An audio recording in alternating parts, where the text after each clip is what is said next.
வணக்கம். இன்னைக்கு சிக்கன் 65 கொத்து பரோட்டா எப்படி பண்ணலாம் அப்படிங்கிறத பார்க்கலாம்.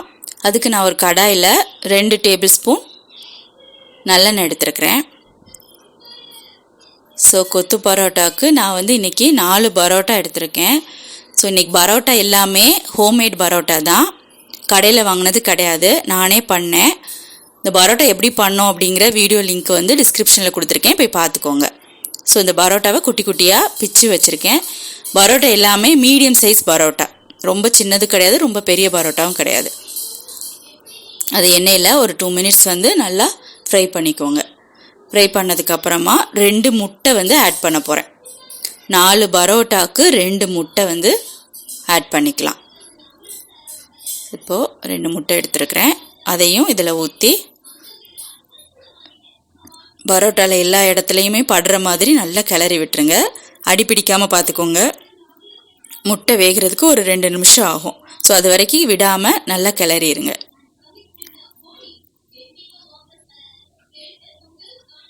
இப்போ பார்த்தீங்கன்னா முட்டை நல்லா வெந்துருச்சு. பெரிய பீஸ் ஏதாவது இருந்துச்சுன்னா இந்த மாதிரி கட் பண்ணி விட்டுருங்க.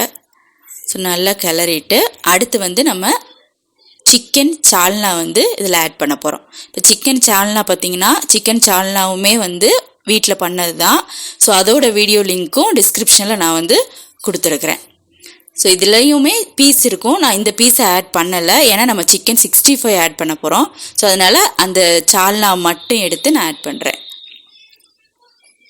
ஹோட்டல் ஸ்டைலில் உள்ள சால்னா, அதே டேஸ்ட் இருக்கும், பார்த்துக்கோங்க. இப்போ கொஞ்சம் கொஞ்சமாக நான் ஆட் பண்ண போகிறேன்.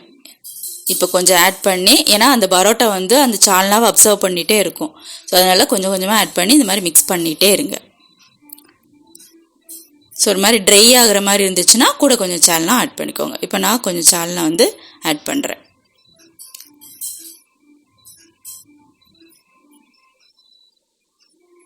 எல்லா இடத்துலையும் படுற மாதிரி நல்லா மிக்ஸ் பண்ணிகிட்டே இருங்க.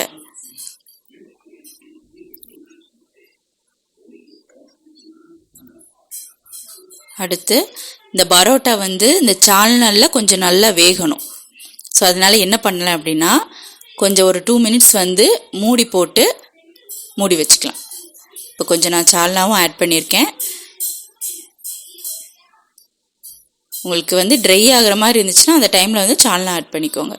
இப்போ ஒரு 2 மினிட்ஸ் மூடி போட்டு மூடி வச்சாதான் அந்த பரோட்டாவில் அந்த சால்னாவில் அப்சர்வ் பண்ணி சாப்பிட்றப்ப நல்லா ஜூஸியாக இருக்கும். நல்லா வேகுது. இப்போ ஓப்பன் பண்ணி பார்த்தீங்கன்னா உங்களுக்கே நல்லா தெரியும், பரோட்டா நல்லா சால்னாவில் அப்சர்வ் பண்ணி நல்லா ஜூஸியாக இருக்கும். இந்த டைமில் நல்லா கிளறி விட்டுட்டு இப்போ சிக்கன் 65 நான் என்ன பண்ணியிருக்கேன், இதுவுமே ஹோம்மேடு சிக்கன் 65 தான், கடையில் வாங்கினது கிடையாது. இந்த 65 எப்படி பண்ணோம் அப்படிங்கிற வீடியோ லிங்க்கும் டிஸ்கிரிப்ஷனில் கொடுத்துருக்கேன், பார்த்துக்கோங்க. 65 பண்ணிவிட்டு அதை குட்டி குட்டியாக நான் பிச்சு வச்சுருக்கேன். முழுசாக போட்டால் ஒரு மாதிரி இருக்கும். அதனால் குட்டி குட்டியாக கட் பண்ணி அதையும் இதில் ஆட் பண்ணிடலாம். ஆட் பண்ணி இதுவுமே நல்லா பரட்டி விட்டுருங்க. இப்போ பார்த்தீங்கன்னா சிக்கன் 65 தெரியலை, ஏன்னா சால்னா சிக்கன் 65 நல்லா அப்சர்வ் பண்ணிருச்சு. இந்த மாதிரி எல்லாம் சேர்த்து சாப்பிட்றப்போ ரொம்ப டேஸ்ட்டாக இருக்கும். இப்போ கடைசியாக நான் எல்லாம் முடிக்க போகிறேன். கொஞ்சம் ஏன் அப்படின்னா நம்ம முடித்த உடனே கண்டிப்பாக கொஞ்சம் ட்ரை ஆகிற மாதிரி இருக்கும். அதனால் முடிக்கிறப்போ கொஞ்சம் சால்னா போட்டு நல்லா மிக்ஸ் பண்ணி, அடுத்து கொஞ்சம் கொத்தமல்லி இலை சேர்த்து கிளறி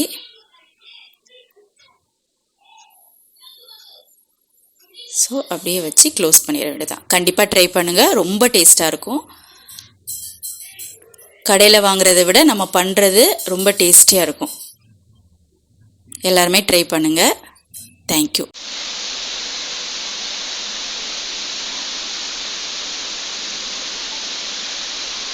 டேஸ்ட் பண்ணி பாருங்கள்.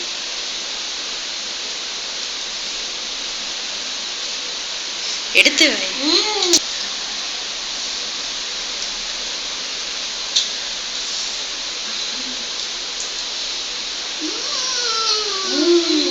நல்லா இருக்கா?